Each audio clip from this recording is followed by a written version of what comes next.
এই মুসুম্বি লেবুটা এটাকে আমরা ওই ইন্ডিয়ান সিকি মুসুম্বি বলে।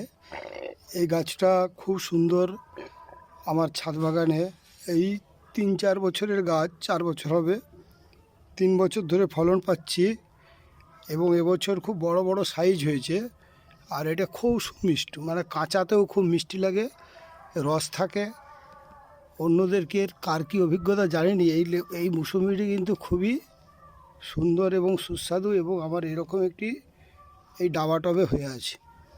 আশা করি এবছর এই গাছটায় প্রচুর আরও বেশি পরিমাণে হবে। গাছটি বড় হয়ে গেছে এবং আগের থেকে আরও শক্তিশালী হয়েছে।